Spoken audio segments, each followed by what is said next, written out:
Hello everyone, welcome back to another live stream. Okay, so sorry about that. Took a little bit more time to set up because the INI was loading up, but it's finally loaded in, and we are pretty much ready to start setting up our aircraft. We are sitting here at rainy St. Louis, and we're gonna do a pretty short hop over to Milwaukee.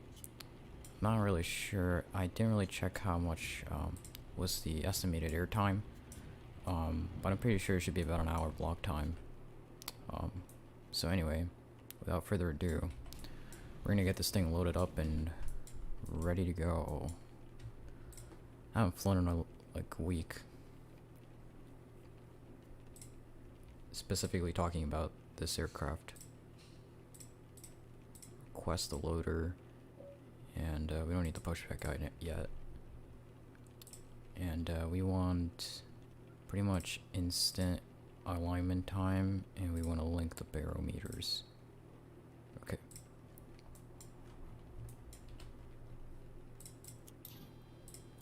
Batteries are on. External power on. We're gonna get that galley power turned on. No smoking is on now. All 3 IRS to nav. And let's switch this over to heading status. Turn on our oxygen supply for our crew, and what does that say? Courier. Did not see that before. Anyway, arm the emergency exit lights, turn on our navigation lights, and you know what we're gonna do? We're gonna go ahead and load up our fuel first. So let's go ahead and take a look at the route. I have done this route, but a long time ago, so it's kind of new to me because I don't really remember exactly how it went. But yeah. Oh, we're nearly scratching the surface of our mats. 0 fuel weight. Pretty cool. Anyway, load payload / fuel, and now we have our center of gravity. So now that we have our fuel loaded, let's go ahead and turn on our fuel pumps so that we get that stuff taken care of. Let's go ahead and get our smoke detectors, cargo compartment, and main deck cargo turned on, our probe heats, and our window heaters. I heard that you can turn on your probe heats before startup, so usually I just do that as part of my overhead panel flows. Okay, let's get our flight plan programmed here. We're gonna do SDF for St. Louis to Milwaukee, and we don't have a company route, so we're not going to put return there. Our cost index is, it's going to be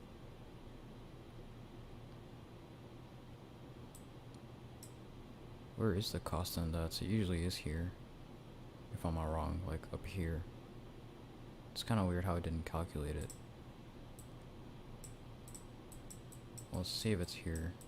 It's not. What? That's a little bit strange. Anyway, cost index, let's just do 20. And here it says we're supposed to be doing a step climb, but it's just a 1,000 foot difference, so I'm not gonna bother. And it's gonna be UPS 1231 today for our flight number. Let's go ahead and align the IRS, and since we set them to instant, I'm assuming that the IRSs should be ready to go there.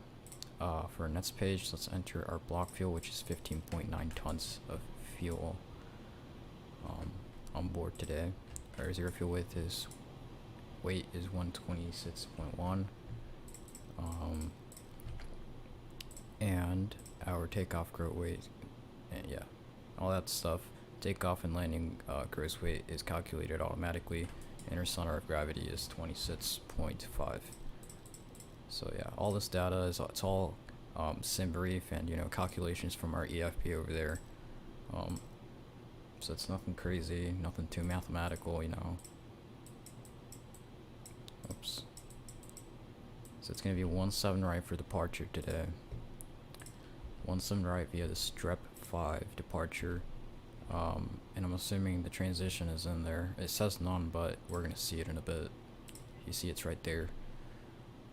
So we're just going to do direct to Bravo Victor Tango. Go ahead and put that in there. And I have to check the frequency real quick for that one. 115.1. It's this one then. There we go. That's boiler, so pretty close to Chicago, I think. Well, at least that's what it says, unless I'm misunderstanding it. Anyway, then it is Juliet Oscar Tango, and then Leiden, which is our transition into the Go Pack 2 Star into the ILS for runway 25 left at Milwaukee. We're just gonna do it direct since that's what it says we should do. Leiden. Let's go ahead and put that in there and go ahead and clear the discontinuity. Milwaukee Star ILS. Oh, I thought it had ILS, but that's fine. Localizer 25 left approach, Go Pack 2, and Leiden transition, which we already inserted. And then there's a vector, but we're not going to be using ATC, so I'm just going to clear it and fly everything down, you know, just GPS. Okay, cool. That works for me. For takeoff approach data, oh shoot, I forgot the loader. Let's tell the loader to load our stuff. Yeah.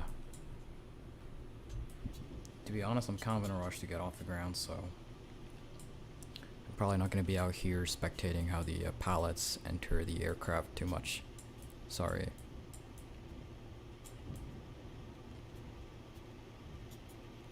Anyway.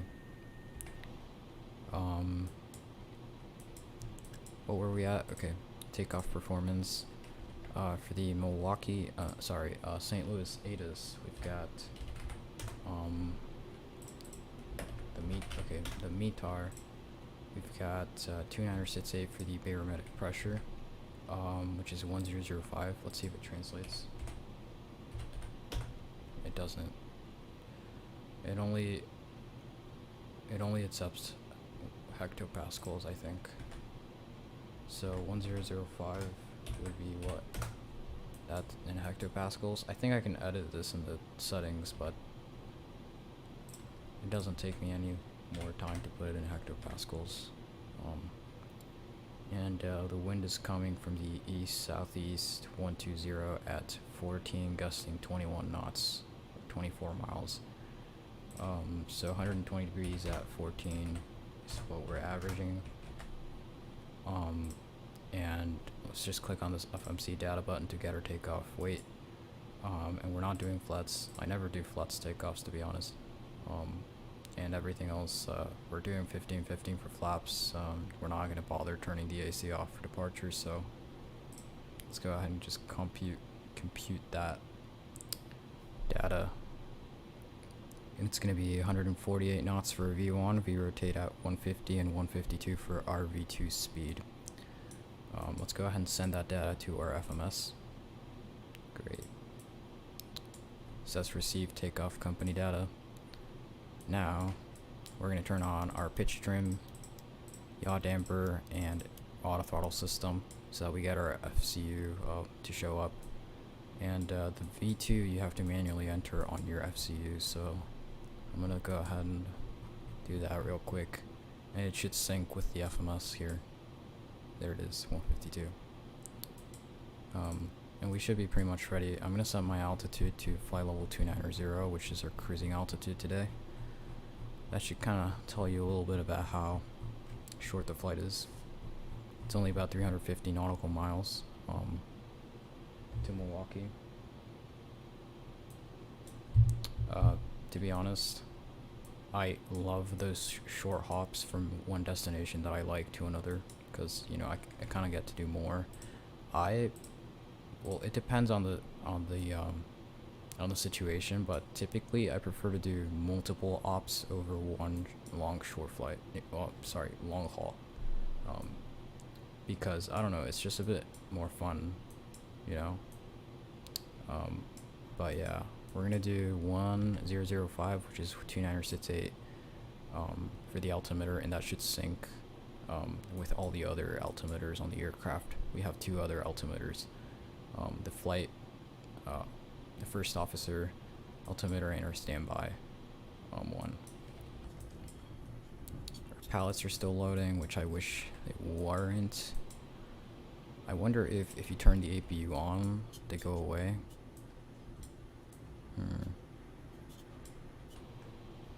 I don't think they do. Well, yeah, not yet. It's gonna take a little bit.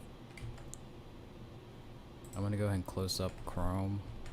Do let me know if you guys notice any lag on board.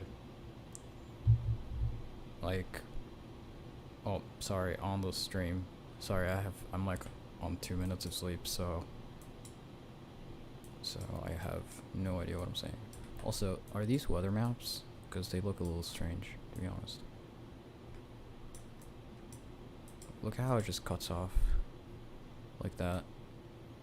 Might be a bug with the normal map, just kind of spilling. You shouldn't do that, but I don't know. So now we're on APU power. External power is off, and we are pretty much ready to push back. But we're not gonna do that. What we're gonna do instead is we're gonna go ahead and get our stuff out of the way. Well, actually, I think we have no choice but to wait for the loader to finish loading. Let's get our fuel truck out of the way. Let's get our external power and chocks out of the way, our air stairs. We're just gonna wait for that loader guy to finish loading the cargo pallets.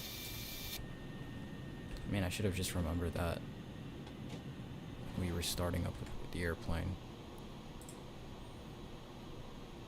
But yeah, I'm honestly expecting this flight to take about probably somewhere around 30 minutes, 30-ish minutes in air time, since 350 miles really isn't too much, so 30 to 40 minutes air time. And we're already about 16 minutes in pre-flight. Well, actually a little over 10 minutes, because the initial 4 minutes doesn't count.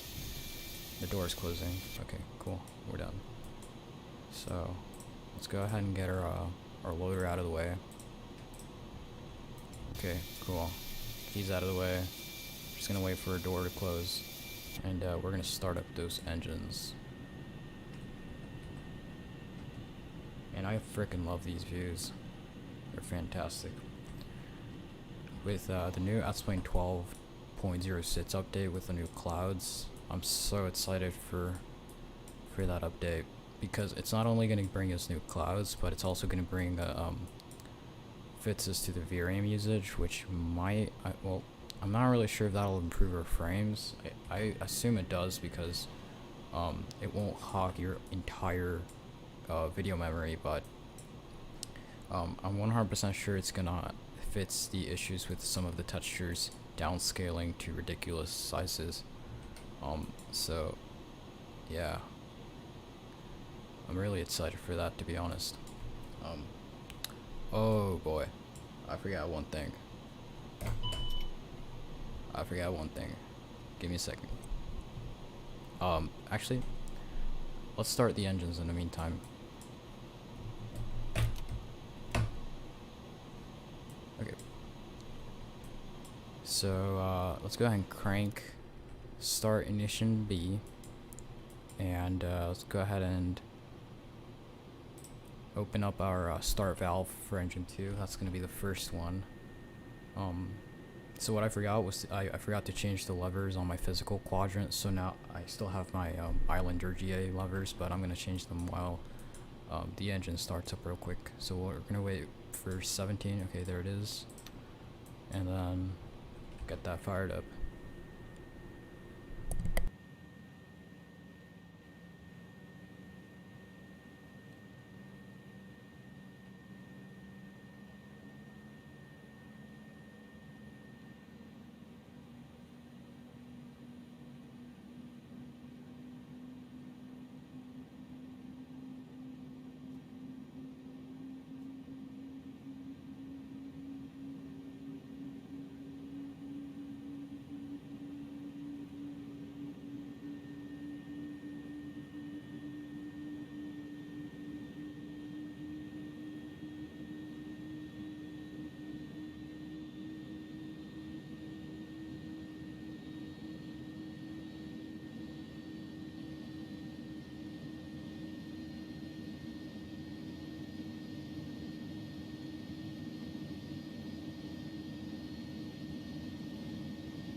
Alrighty guys, I got the lever switched up.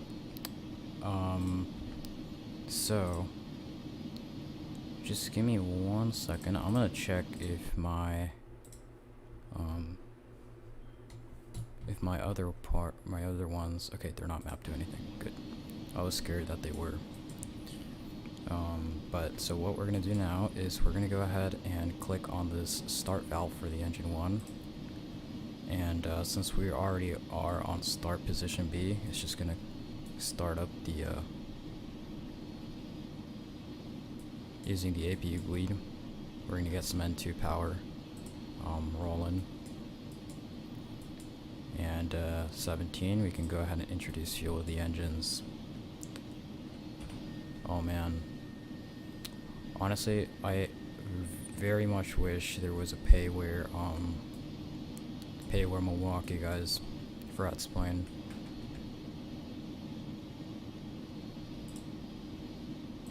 It is super demanded, and definitely 100% necessary that we get one at some point.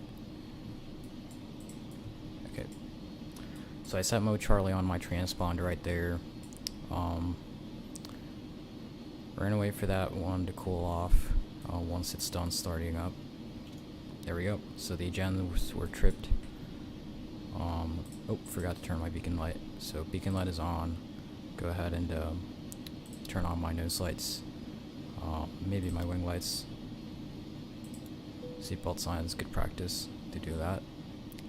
And I'm just gonna wait a little bit more for that to for that engine, for that EGT to cool down a little bit, just a tiny little bit. And then actually I'm gonna arm my speed brakes now, and I'm gonna set my flaps to 15, which should be 15 notch. Well, 15 degrees of flaps and 15 degrees of slats. So that's gonna come down. Man. Okay.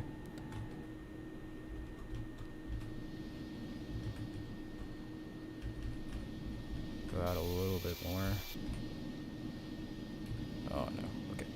There we go. Beautiful. So our flaps are extended and our slats are extended. Let's go ahead and shut down the APU. And let's go ahead and set our, yeah, we can do it. So set our ignition to continuous relight, or our engine mode to continuous relight, and we should get packs turned on right about now. Let's go ahead and lock the cockpit door as well. And we are ready to taxi over runway 17 right. I don't have charge for St. Louis, but yeah, it's at the other side of the freaking airport, so we're gonna have to taxi all the way from here to here, which, you know, it's fine. You know, we can just southwest that thing. Not just kidding. Anyway, I don't know why, but I have a feeling that my that the A300 for some reason is just like way heavier when I fly cargo. There's just so much power needed to apply in order to taxi.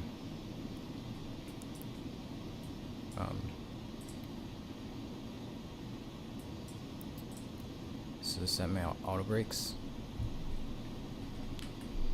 Yeah, so a little recommendation, do not taxi too quickly on the A300 because your spoilers, if you're past 40 knots or 50 knots even, your spoilers are probably going to go off, and you can't set your auto brakes to mats. I mean, I don't think you're going to need them most of the time, and by most I mean like 99% of the time. You never really reject a takeoff. I've never, oh shoot, forgot about the rudder feedback on this thing. Anyway, as I was saying, you rarely ever, I personally have never had a rejected takeoff in the sim, but yeah, it's just a little warning that if you want to engage your auto brakes to mats, you don't taxi past 40 knots. I mean, if you are a sane human being, you don't taxi past 40 knots unless you fly Southwest.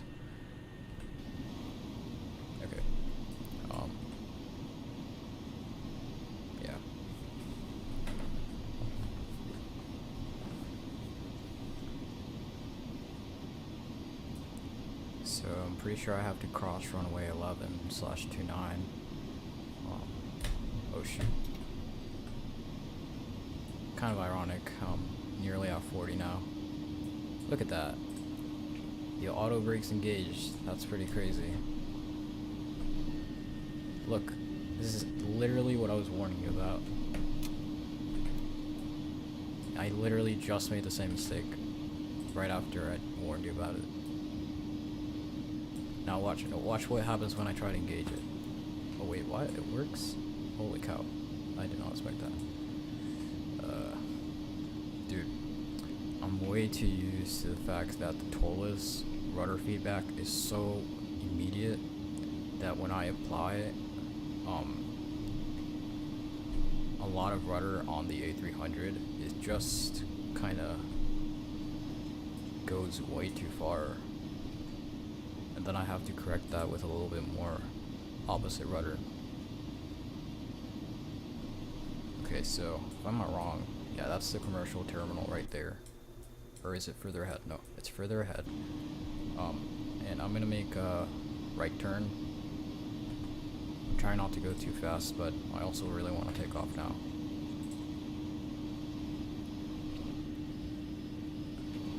Okay. Dude, what is wrong with my thing? I wasn't even going that fast, come on.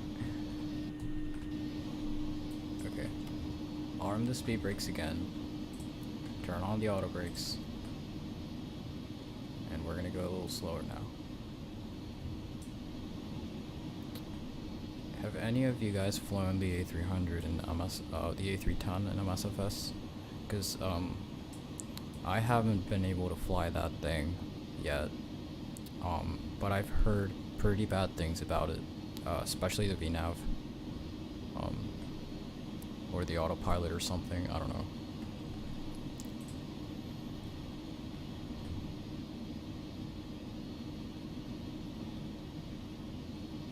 But it was super nice of iniBuilds to release it for free in collaboration with Microsoft.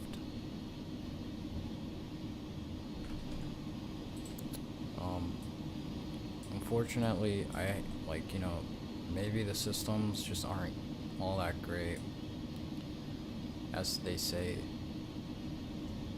but I mean, personally, I usually am able to cope with those types of aircraft that don't have the best systems. I mean, I've flown the JAR design before. That one I cannot stand, but everything else should be passable. Maybe the SSG E-jets, but with those I also had issues most of the time. There was only like one flight I was ever able to do successfully on that thing. And to be honest, I don't really care if they get updated for X-Plane 12 anymore. I might just buy the X-Crafts, as those seem to have a lot better systems, and the model also looks nicer. Anyway, I'm going to turn on my constraints just because I want to see those on my navigation display in a bit. So there's an intercept which I just noticed, so we're going to go ahead and clear it. We're going to go straight to lean, just right there. And we are pretty much ready to do that, so let's go ahead and release the brakes. All our lights are on. Our engine starter looks good. Let's go ahead and bring this up to about 40%. Oh, we got Pratt & Whitney engines today.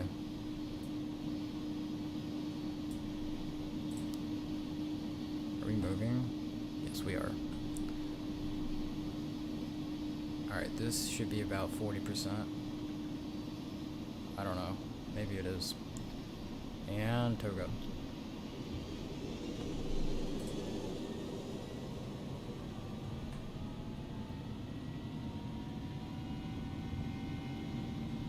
Louisville. This is not St. Louis. This is Louisville.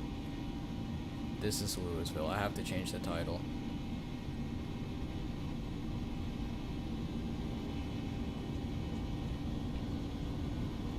I just realized that.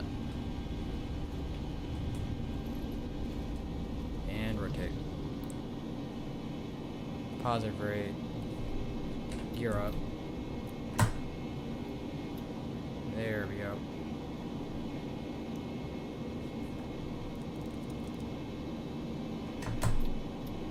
Oh my gosh. Gear issues again? Come on. Okay. Let's try again. Gear up. Finally. Okay. Yeah, the frickin' iniBuilds A300 has had issues with gear.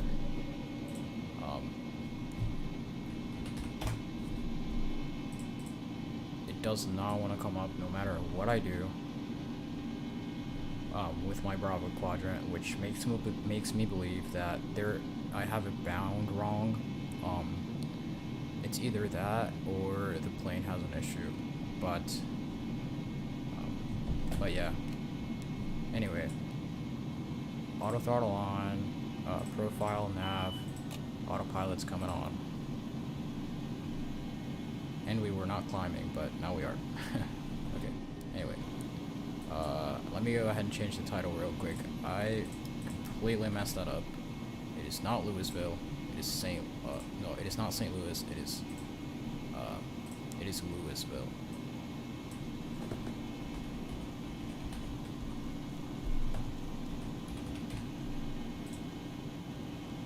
Okay, there we go. I changed the title, guys.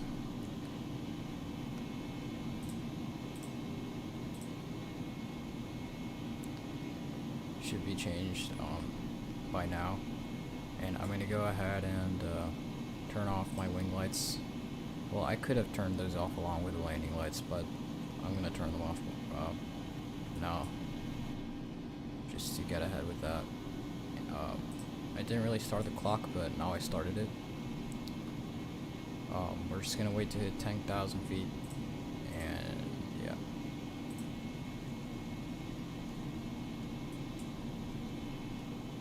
Speed limit exceeded. We are under the speed limit, sir.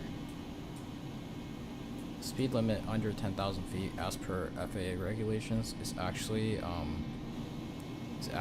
250 knots, and we are just below that, so I think can't really complain anymore.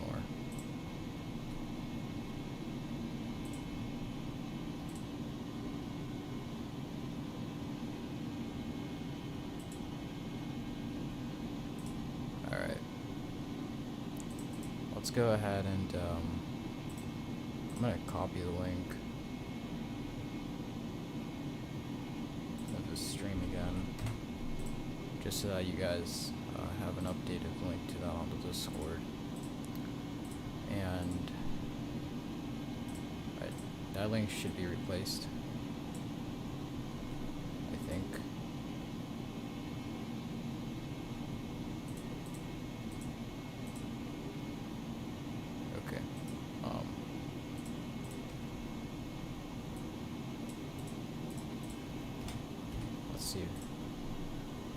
There we go. Okay, now it changed.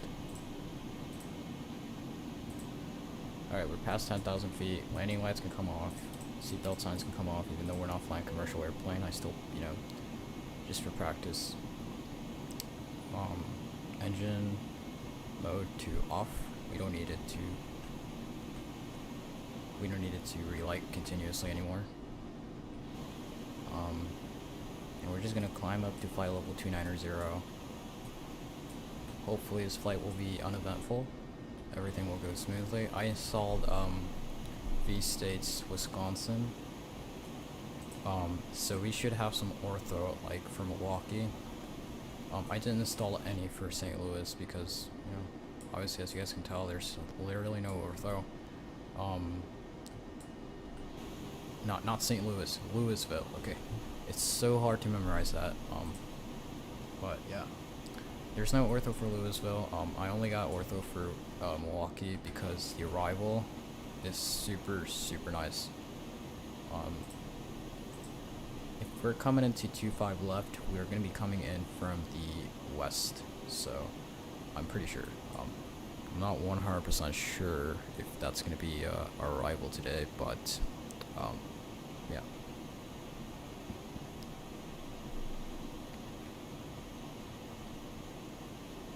pretty sure, but not 100% sure. If you get what I mean. Okay, anyway. We're cloud surfing.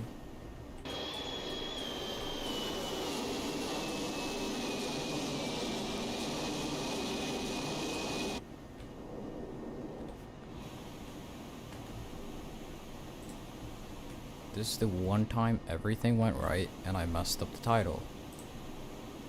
See, I always mess something up. It's okay. Pretty sure none of you noticed anyway. It's not like anyone's active on chat today.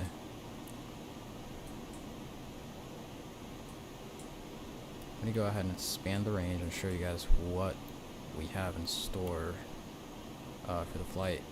Oh, it's actually going to be a little bit longer than I thought. Yeah, so it's about 300 miles, but from what I can see, it's going to take about 45-ish minutes to get this thing on the ground. 45, maybe 50 minutes. 40, between 45 minutes and an hour, I'll just say that. It's not going to be too short of a flight. It's going to be pretty short, but not too short.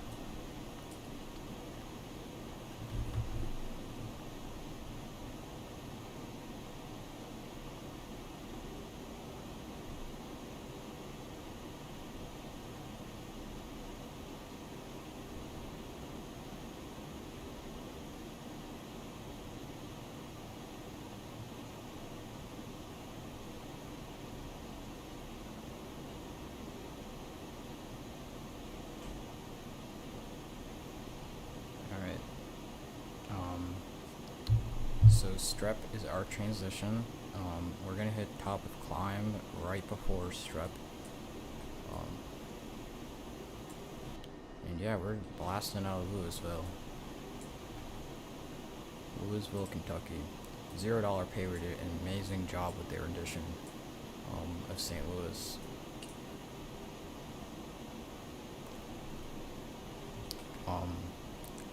But it is unfortunate that there isn't a good Milwaukee scenery for X-Plane, because it is extremely necessary, in my opinion. I would fly there so much if there was a good payware for Milwaukee, but quite frankly, the one we have right now is I installed the freeware forums one just to have something, because it has some modeled hangars and it has the modeled control tower, so I figured that would be better than stock. And he did a decent job with the package, so I mean that's just about the best we can get from Milwaukee right now, unfortunately. But yeah, hopefully this flight goes well. I did double check that V-Stace is properly installed. I loaded up at Milwaukee on the Cessna 172, and everything seems to look the way it should. So I am, kind of hyped for that. It's not like I ever fly to Milwaukee in the sim anyway, so. The last time I flew to Milwaukee in the simulator was, well, in S-Plane, it was definitely over a year ago. So, and I think it was with the same scenery, because nobody has made a Milwaukee scenery yet. We're making a left here on Strep. Hopefully this flight goes quick, because I already want to land. Man, really nice PVR and stuff. Ouch.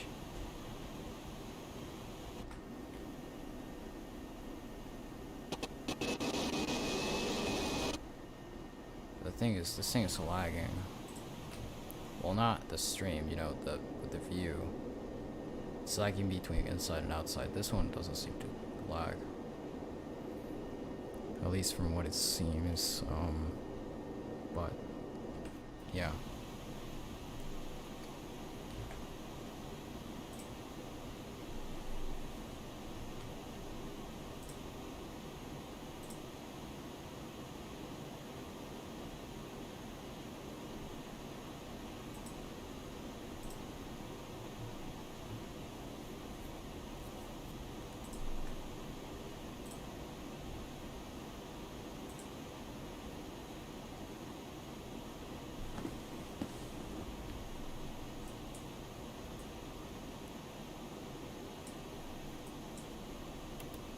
120 miles. We're gonna hit BVT, Bravo Victor Tango, and more or less 160 miles. We're gonna hit our top descent point. Alright, so, which is not too far from now, but yeah, it's not gonna be too soon. We have enough time to contemplate these views. The last bit of these clouds before 12.6 comes out. To be honest, these are a huge improvement from the Autoplane 11 default, so I am definitely satisfied with this, even though it, you know, there's kind of some weird stuff going on some parts. Those improvements will be brought out in 12.06, so I am 100% looking forward to those updates. And I'm not really sure when exactly 12.06 will be out. I heard Laminar Research is doing a private developer testing, so that is underway. But besides that, I don't really have any other information that I can share regarding the 12.06 launch. If you want, you could look up some previews of the clouds. They look amazing on 12.06. Right here, this is 12.05, the one that I'm using, and they look half decent in comparison to 12.06. It's just insane, you know. They like completely redid the, you know, how they generate or something. It's pretty crazy. I'm definitely looking forward to that update. More than any other update, even the A330 update.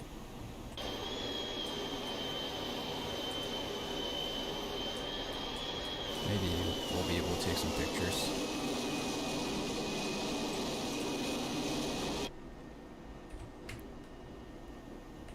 These are looking nice. I think we're gonna catch the sunset for landing at Milwaukee.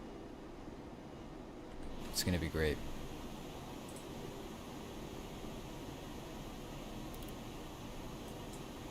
So yeah, more or less about 160 now. It's moving slowly but steadily.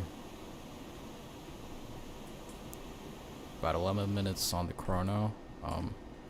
Let me take a look. I'm pretty sure I looked before, but I don't think the cargo, the freighter version of the A300 has the monitor, the screen that shows you your flight information. I remember showing you guys that on the passenger version of this aircraft on a previous stream, but this one does not have it, which is a bit of a bummer. You know, I kind of enjoyed having that. Even though it's such a stupid little thing, but it was still kind of fun, you know.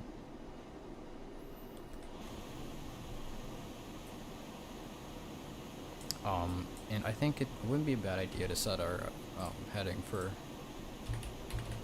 the ILS, well, not the localizer. 25 left. The frequency is 111.5, so let's go ahead and just put that in right now. The course is 256 degrees, so let's go ahead and set that on our FCU. Oh, messed up my ILS. Course is going to be 256.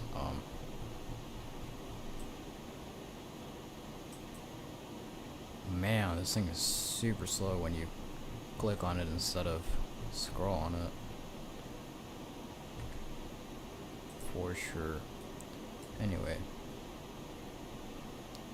if you guys do notice any stutters on the stream, do let me know, because I noticed them on my previous stream after ending the stream, and it would have been very useful to know that it was stuttering before the stream ended, so that I could have done something about it or something. I lowered the bitrate for this stream, so the quality after I'm done streaming is going to be a little bit lower, the video quality, but it should save us some pain. We're adding a little bit of buffer.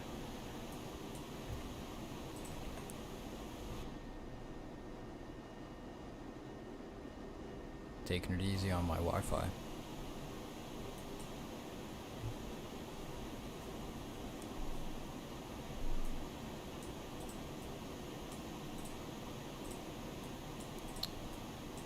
wonder if, okay, no, I'm pretty sure these don't open.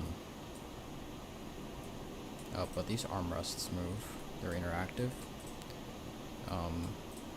There was some other interactive features. If I could just show you guys. I'm gonna unlock the door. Maybe we can look around the cabin a little bit.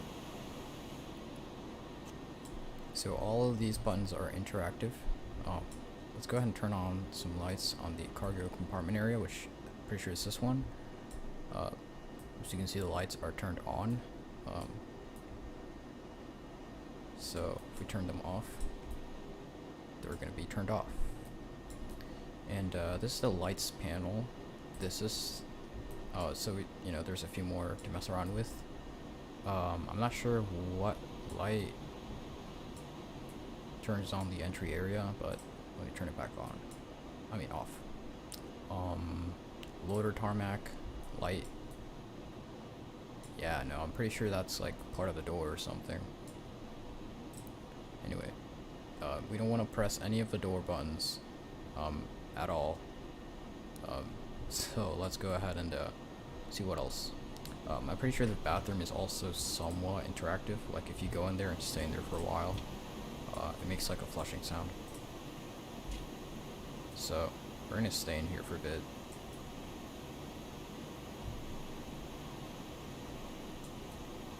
I don't think it'll make the flushing sound because last time I tried, it didn't work. But it would be cool if it did. They should just make this a button so that you can flush it and it makes a sound.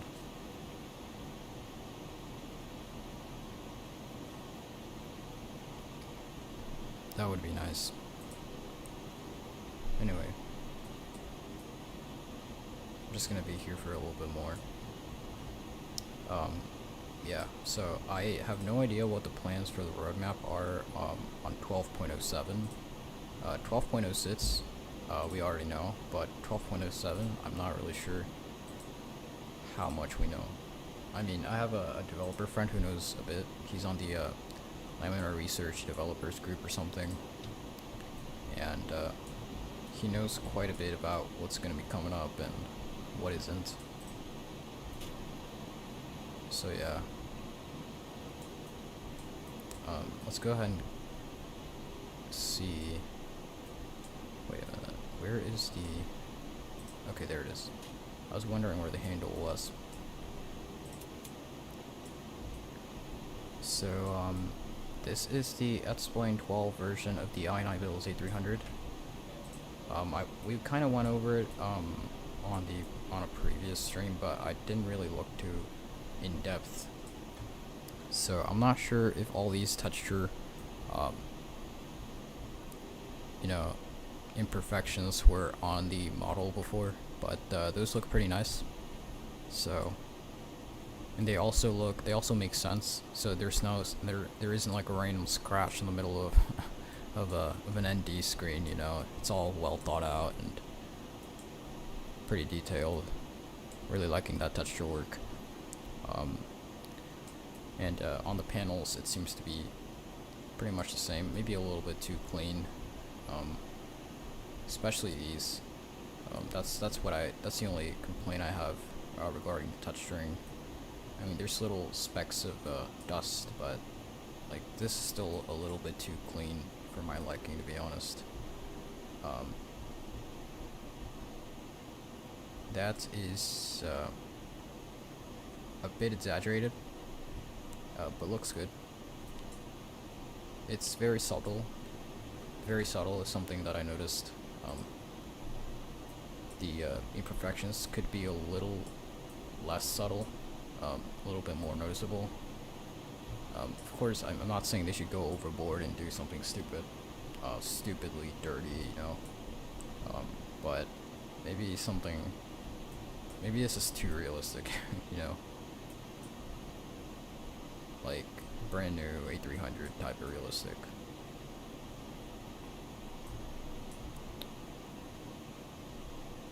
Not brand new, but you know, it's not worn enough in comparison to the Just Flight, is what I mean. If I'm not really sure if I can pull up some Just Flight previews. So we might be able to check up some of the A300-400R texture work. They are doing some insane work for their A300 for Microsoft Flight Simulator, and I'm not 100% sure if they how far into the project they are, but they announced it a day before Flight Sim Expo, and from the previews, it's looking pretty freaking insane. On the Threshold website, they took the video down, the what's it called, trailer, but you can still see the texture work on the Threshold article. It's fantastic. Like, holy cow. It says there's no release date or pricing information, but from what I'm seeing, maybe a little bit too much rust on the screws, but this is absolutely insane. I'm pretty sure they're beating iniBuilds by a long shot with this texturing. So I am definitely looking forward to it. I can't promise anything in regards to me purchasing it and flying on it, because I'm not a huge fan of MSFS aircraft. But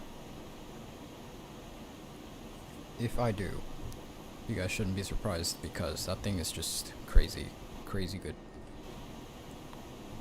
From the previews, at least. I do know that Just Flight is technically notorious for not, being outstanding with their systems.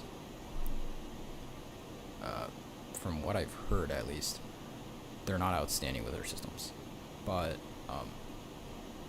they do general aviation pretty well. But when it comes to commercial airliners, I have not heard many good things in regards to that. So yeah, but that thing's packing a lot of detail, and I am looking forward to checking out that package for sure. I'll be watching out for those updates on the development, and yeah.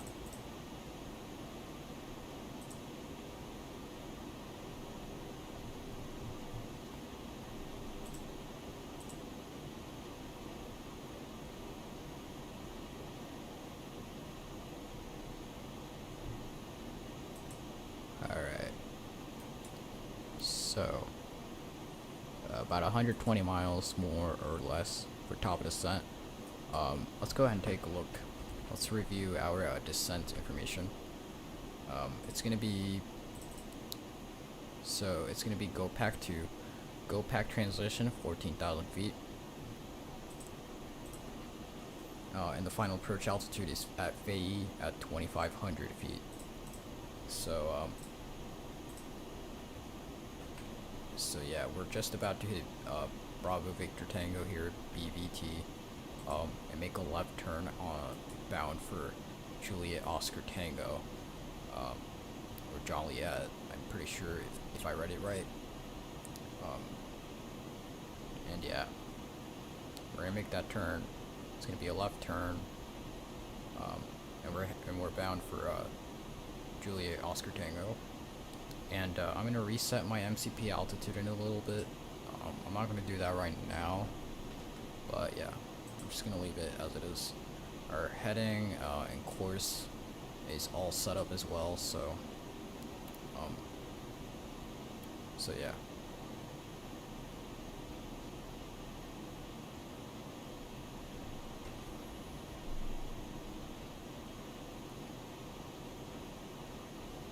Very nice day. Very nice day for flying.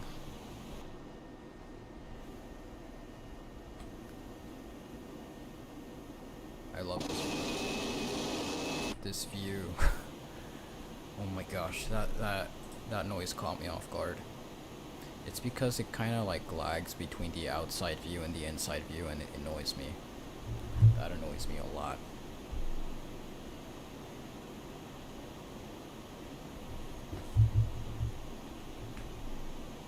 So far, no drop in frames.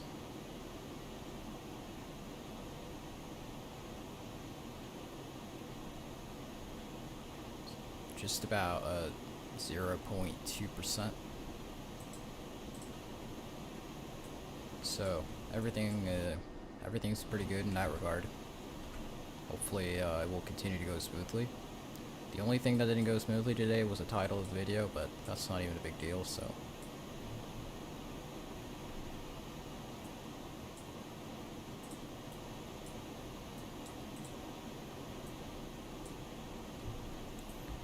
I really am super curious to see how good the A310 is in Microsoft Flight Sim, because I do have Microsoft Flight Sim and the A310 installed. That update is on my PC right now, but I have been kind of scared to check it out because I have not heard anything good about it. The real hats, you did not miss anything, except departure and probably around half of cruise time, but you're right on time to contemplate the rest of this flight, which should be about, in my opinion, based on experience, about 25 to 30, nah, more than that, like 30 minutes at least, until we land. But thanks for coming along. Thanks for checking the stream out. I'm just talking about how the A310 for Microsoft Flight Sim is, you know, a bit scary, because I've heard not great things about it. But I was thinking of checking it out and potentially flying on it. Not on stream, offhand, at least. But I am probably going to still check it out, you know, to at least, you know, fly it and see if it's any good, you know, if it's streamable.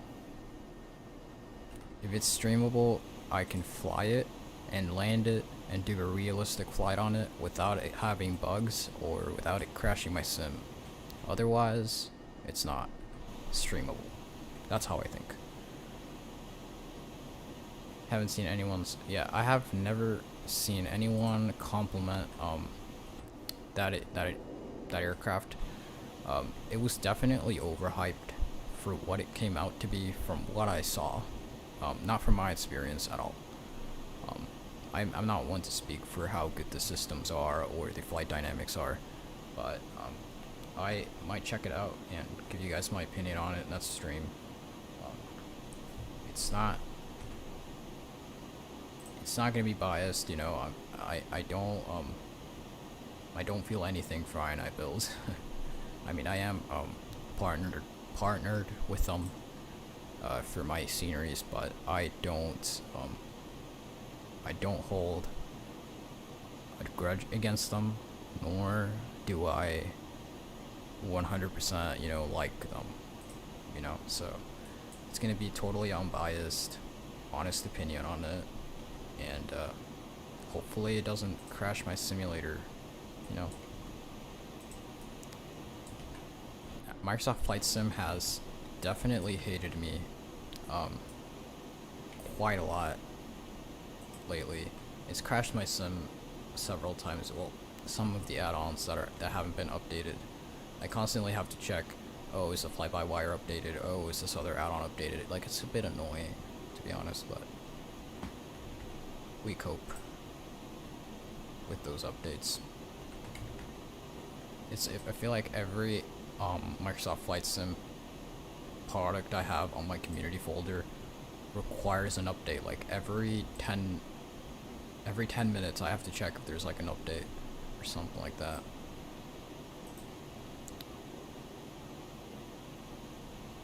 Otherwise the sim crashes for some stupid reason. Oh, there's a conflicting add-on in the community folder. wonder how people actually, you know, manage to deal with that stuff. Like, how do you keep yourself that up to date with your current add-ons? Especially streamers that have like 50 million add-ons per simulator and stream like 4 different simulators.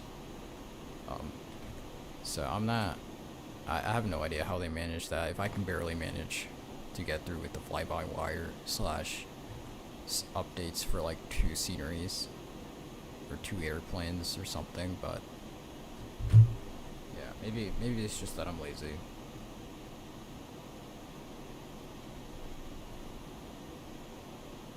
As opposed to those streamers.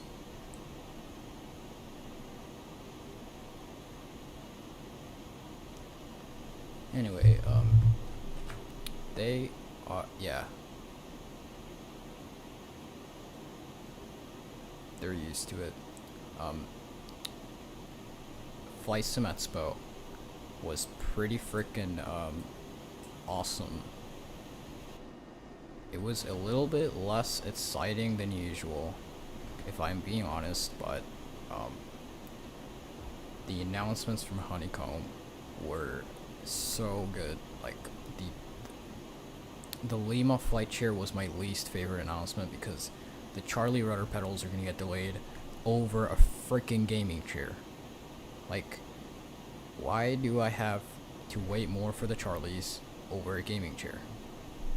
Like, and everyone's complaining about it. Like, it's not like anyone even wants it. But the Charlie rudder pedals aren't even the most hyped thing.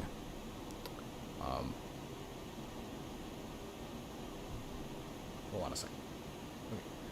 Yeah, so the Delta flight displays are so, like, I'm so excited about the Delta flight displays because, like, those, I've been wanting to add, to upgrade my flight sim setup with, like, the real sim gear G1000 displays, but the Delta, like, the fact that they're Honeycomb and that they're gonna be compatible, and mountable with the Honeycomb products such as the Bravo and Alpha, which I own both of them, is amazing. And I mean, I'm definitely not expecting it to even be ready for pre-order until like 2025 or something, but at least we got that announcement, and I'm excited about it. Kind of excited. Yeah, and then there's Thrustmaster with their F-16 package thing, whatever. I'm not a military guy, so I don't fly in fighter jets or anything like that. So that wasn't really of interest to me. And iniBuilds hyped up they were hyping up the entire week, and for a bit actually, they were hyping up their Flight Sim Expo announcement, and everyone thought it was going to be Frankfurt for Microsoft Flight Sim, but it was Stansted. Now, I was personally a little bit shocked, because I thought it was going to be something bigger than that, but it was pretty good marketing, to be honest. They kind of got us there. To be honest, if I'm being fully honest, I think making a Stansted for Microsoft Flight Simulator is freaking pointless because there's an insane free one. The performance isn't the best, but it's not like iniBuilds' performance is going to be anywhere similar. Anywhere different. If you own any iniBuild airports, you already know how bad performance is, so I wouldn't hold my breath if you're expecting a release with good frame rates. I don't have their Heathrow for X-Plane. I have $0 Paywhere's Heathrow, and it's great, it's fantastic. But yeah, I'm not planning on getting any of their sceneries for X-Plane unless they release in Milwaukee, of course. Then I'll obviously buy it because Milwaukee is extremely necessary for X-Plane. And to be honest, I might actually make it if I find the time, along with all my other projects that I have. You don't have any INI sceneries? Well, good for you, because I haven't heard it's good on performance. So I don't have any either. So the only INI builds thing I have is this airplane and the Beluga, which actually I forgot to fly that on stream. We should do a stream with that because it is super cool. From what I remember, at least, the Beluga is so fun to fly. It is just like the A300, except the, it's the entire cargo thing is very different. There's some pretty good scenery that we could also use, like Broughton from $0 Payware, that is compatible with the Beluga cargo thing. So that we could, like, it has like a fully modeled cargo facility or something. We should check that out. And we can do a flight to one of those Spanish airports. It would be a pretty long flight, but it would be worth it, you know. I think it's in northern Spain anyway, so it kind of...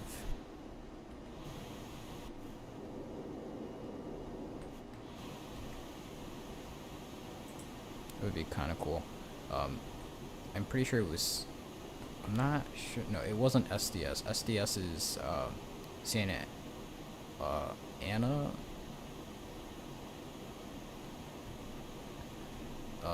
That's not NorCal, is it? No. I think it is, actually. Hold on, let me look it up. It's kind of like a military... it's where we flew. I flew on there on stream a while ago.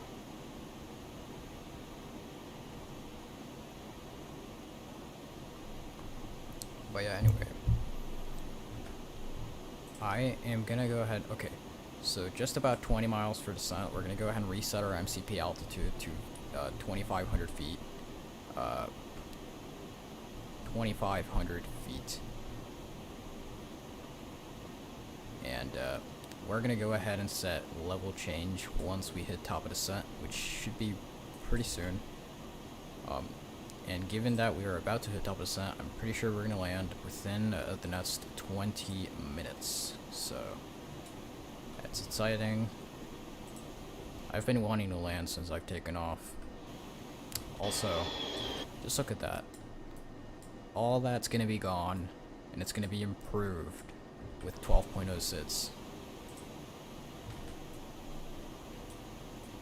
Hopefully. From the previews, I can already tell Laminar is doing an incredible job with the clouds. The fact that default looks as good as what I saw in the previews is very promising. I just really hope it doesn't hurt performance or anything like that. Maybe that's what they're working on. Yeah.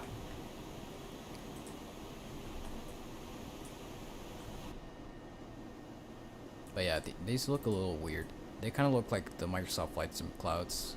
Bit smooth, you know, in that regard.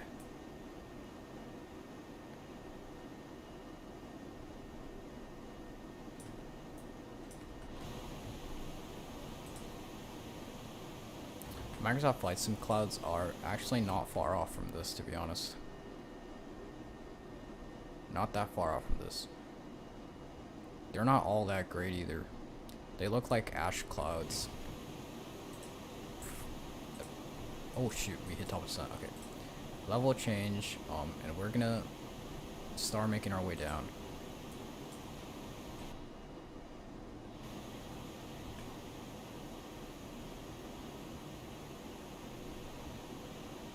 I mean, honestly, I'm gonna give Microsoft Flight Sim a point over these current X-Blink clouds, because the current MSFS clouds look much better than these, but with 12.06 we're gonna see who's better now.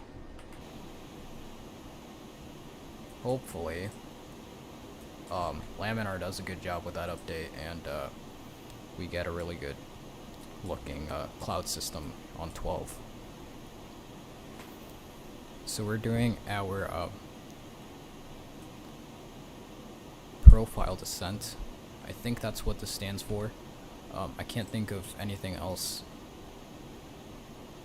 of any other thing that P would stand for, but yeah, anyway, we're gonna go ahead and set up our landing stuff. Let's bring up our METAR real quick. Milwaukee METAR. And we've got 29053 on the altimeter. That is in inches of mercury, and on hectopascals we got 1000.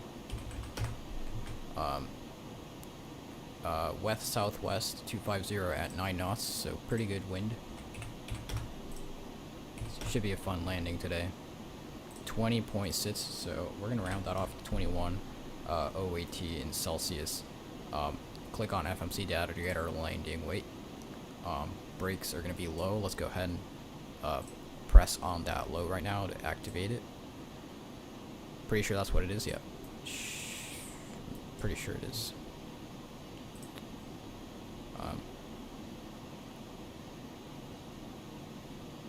Anyway, V approach 138, 133 for the VREF. So let's go ahead and head on over to our takeoff approach page. 30/40 is what we've got selected, I think. For the MDA, it's going to be 250, so I'm just going to go ahead and set that up here as well. I just set the decision height. To me, it's the same thing. Yeah, okay. And yeah, we're pretty much good to go. Soon enough, we will be seeing our final approach key here on the FMS, so that we can start setting up our approach speed. If we press on flight plan, it's going to take us back to the flight plan. Wow. Who would have thought? Anyway, 30 miles, 60 miles. Okay. Okay, let's see. Is that part of the go around? Yeah, okay. So nothing to worry about. I was like, why is Bay in the middle of, in between GoPal and Bonot? But it doesn't seem to be. Well, it seems to be, but it's not.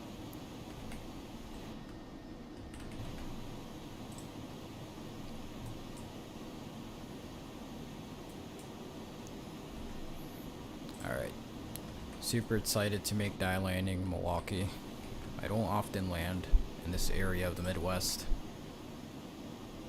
And we've also got V-States, Wisconsin, so definitely looking forward to that.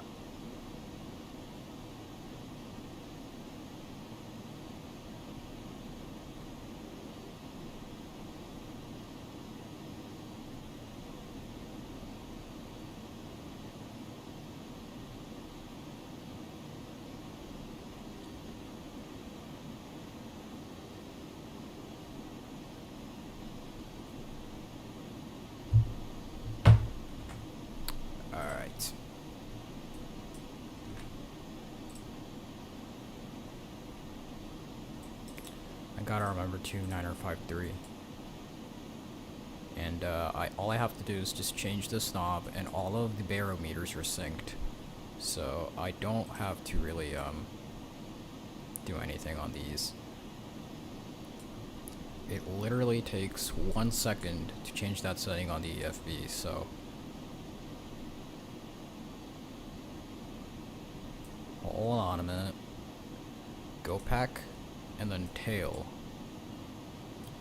Okay, no, that does not help. Alright, and then bow now. Okay, I see. Alright, looking good. So at GoPack, we're supposed to be at 14,000 feet, which I'm pretty sure we're gonna hit that. About flight level 180 right now. We're soon gonna enter our altimeter. And yeah, we're just gonna continue to cloud surf and eventually break in.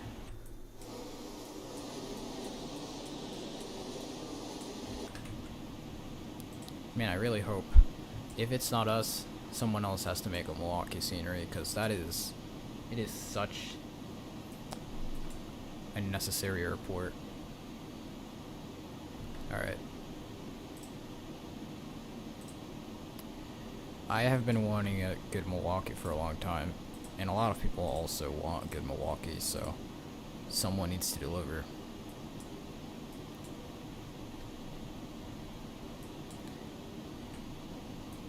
I'm gonna go ahead and turn on my nose lights and my wing lights and my runway turn-off lights, just so that below 10,000 feet, all I have to do is turn on my landing lights and I'll be good.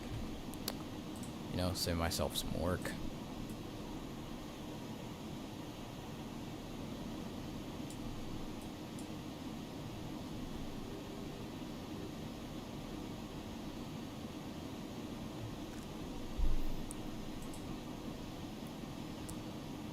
As you guys can see, 45 minutes on the clock is what we've got right now.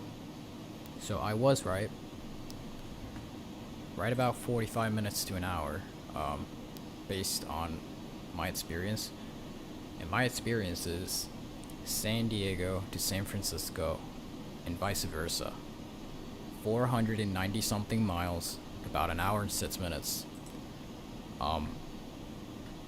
So 357 miles would obviously be somewhere around 45 minutes to an hour. So, yeah. That's my theory, at least. It's an educated guess. And we are right above the 45-minute mark. Just slightly above it. And we're gonna be landing in about 10 minutes, probably. 10 minutes, more or less.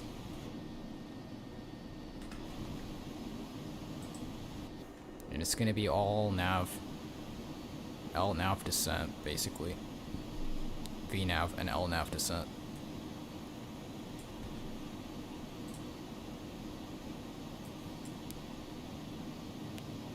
Which means that I'm not going to be vectoring myself or anything like that. Just going to follow the navigation data that I set up here on my FMS and my altitude stuff.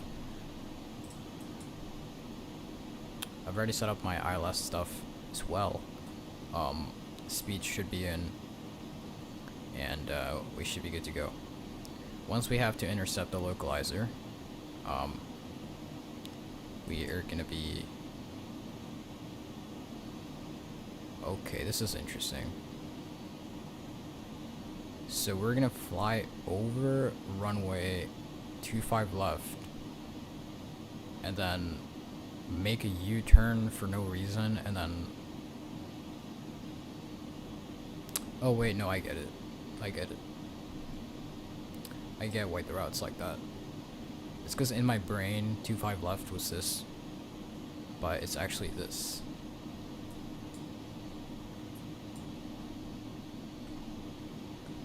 So yeah, we're about to break right below 10,000 feet. We've got plenty of time still. We don't have to worry about the landing lights just yet.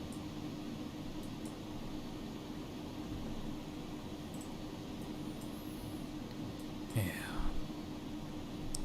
But yeah, honestly, in my opinion, I was hoping that iniBuilds came up with a better-ish announcement. You know, something a little bit more exciting than Stansted. You know, I was hoping for like Houston or something. I don't know, but I expected like a massive airport announcement. I mean, not to say that Stansted is small. It's definitely a pretty freaking big airport. But, you know, it's just, I don't know. Maybe my expectations were too high. I mean, a lot of people would agree with me, but I'm not complaining. I'm just pointing out my observation. and giving out my opinion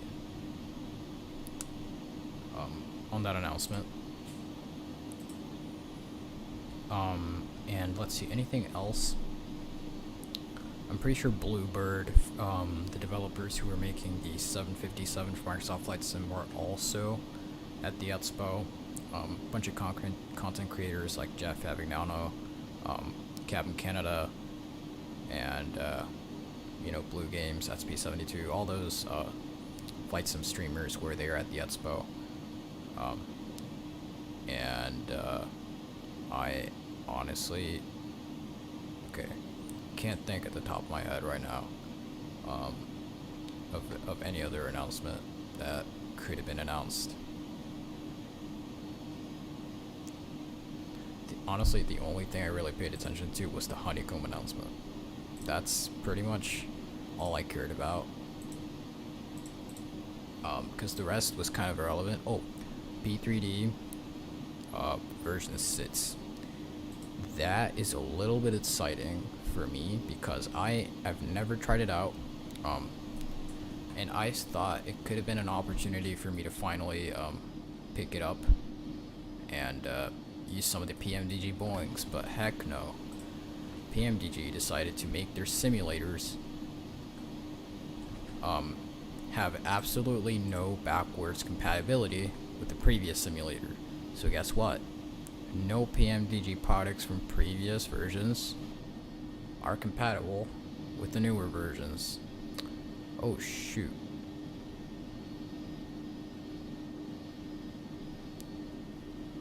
Wait a minute, when does V-State start? I'm pretty sure it starts over there. Yep.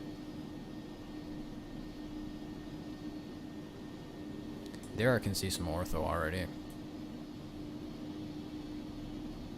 Yep. It just blends in pretty well with the default. That is definitely V-States. It's looking good. Maybe I should start setting flaps. Usually on the A300 especially, I always set them like last minute. So I'm not too worried about that yet. It's because the speed drops so quickly. So I just kind of calculate how fast do I want my speed to drop, and then I drop it based on that. Oh, the sunset's actually looking kind of nice today. It's glaring all over our instrument panel.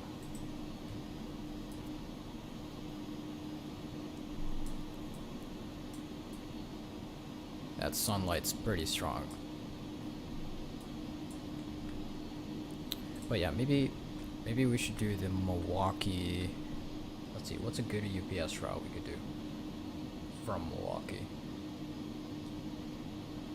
I guess the only thing I can think of is the leg back to St. Louis or Memphis. I don't know what big UPS hubs we have other than, no, not St. Louis, Louisville. St. Louis is another option, but Louisville is where we departed from. We could do St. Louis, then Louisville. I guess that could work. But I don't know. The fact that the names of the airports are a little similar kind of breaks the deal for me. Can't lie. Yeah. If you guys are worried about my speed, just know that I never miss a runway. So I'm gonna make it work.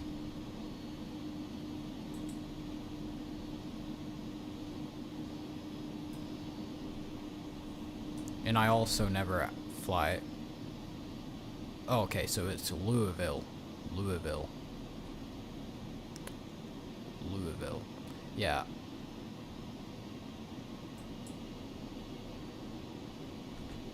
Maybe it is. Or maybe it's Louisville. It would make more sense if it was Louisville, to be honest.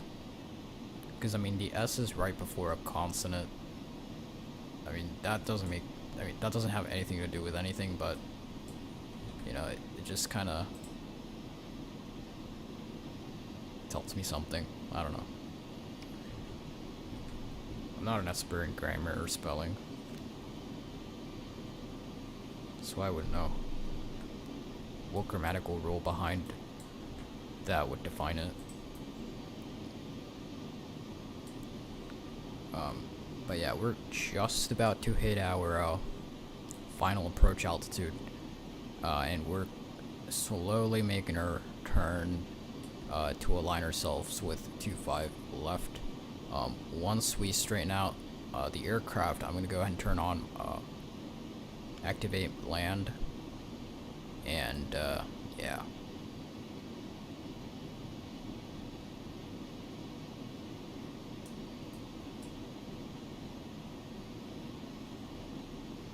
Okay. Bit late. I would have done it way sooner. I would have banked 90 degrees and made the turn in a second. That's totally something I do.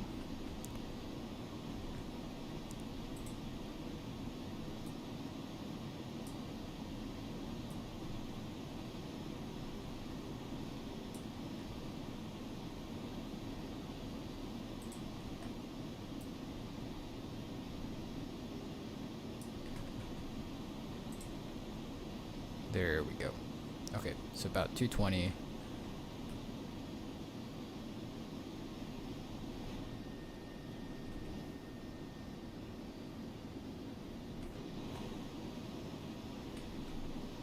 Okay, so I'm gonna go ahead and activate land, and I'm pretty sure soon, like pretty much right about now, we should be capturing the localizer with a star. And I should set my flaps. A little too late. Let's activate our final approach speed. Okay, no. Never mind. Drop the speed brakes. Oh boy. Just watch this.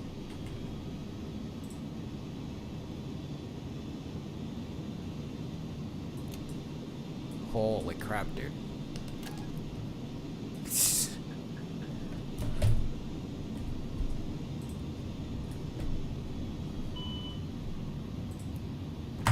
You're down.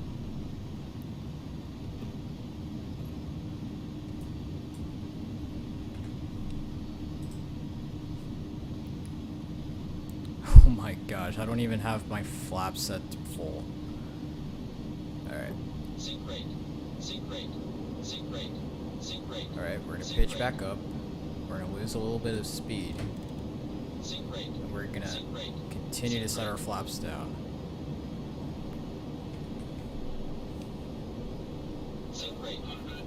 Oh yeah. And we're gonna arm the speed brakes right before touchdown, just watch.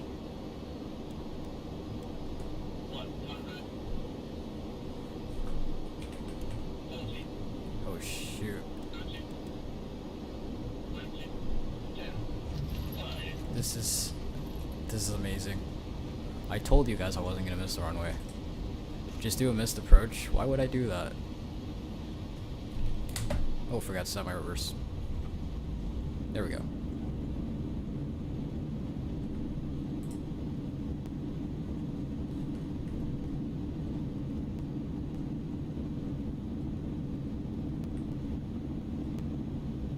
I always make it to the runway.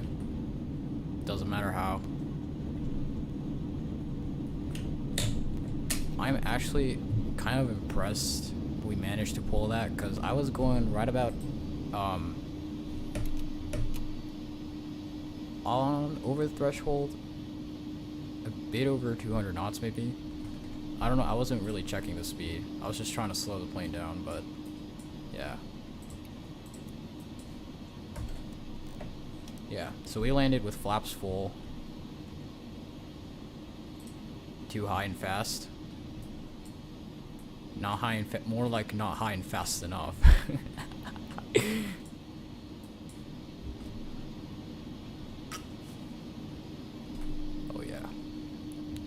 it wouldn't have happened if I had actually slowed down when I should have. And I certainly did make it to the runway. You can tell how often, just about how often I do this type of landing. We're gonna watch that replay for sure.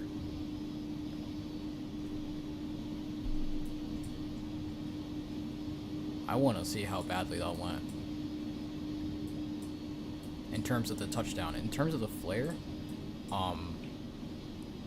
my flare was perfect. Come on.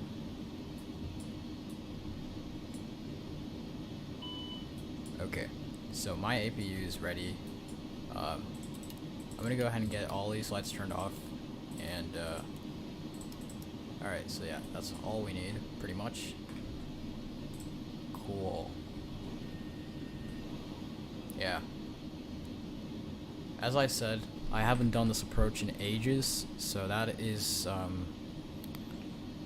my excuse for having done that. But I still pulled it off, so it doesn't matter. I don't think this airport, I actually didn't even think of the fact that this airport doesn't have auto gate or SAM marshallers.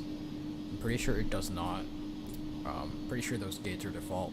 The gates at the terminal, even if they're default, they should still work fine. Because the S-Plane 12 jetways are animated, so okay, there we go. And engine 1 and 2, turn the blade on, there we go. Shut the aircraft down. There we go. Well, welcome to Milwaukee. We don't do miss the purchase. We either land it or well, there is no plan B. I always just land the aircraft. If I have a plan B, I'm being pessimistic. Pessimist.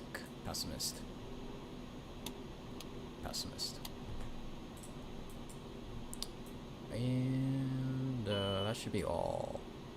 I'm just gonna shut down the APU and the bleed and shut down the aircraft just like that. And welcome to Milwaukee. Slightly off the line, not a problem. We're gonna check out the replay. Alright, so we're just gonna do that. Yep, we made it. I told you we'd make it. Oh, come on. Okay, no replay today. This thing decided to crash on us. That's okay. Anyway. Yeah, I have never been able to get the iniBuilds to work for replay mode. It is difficult. I barely even managed to get the Tollus to work for replay mode, if I ever even used it. But for replay mode, I don't often check that out. But yeah. Anyway, I'm gonna roll the outro music. So yeah, thank you guys. Yeah, you knew that would happen. It just, the only aircraft in which it hasn't happened yet is on pretty much every other airplane that is not the Tollus or the iniBuilds. The iniBuilds still, you know, it still has this problem, but, and the Tollus as well. But yeah. Anyway, thank you guys for coming along today on the stream. I really appreciate it. Especially you, the Real Hats. Thank you for making chat active. Pretty much, I streamed at a pretty bad time zone for most of my viewers. They're all in EU, so at least someone in the US time zone was able to make it today. But yeah, if you guys have any suggestions for a future flight, please do let me know. I'm out of ideas. I would greatly appreciate those ideas. Yeah, it worked on the Zevo as well. I remember that. Anyway, yeah, so I am gonna head out, but I thank you all for coming along to the stream and for checking it out. I really hope you guys enjoyed the flight as much as I did. So yeah, hope you all have a great day.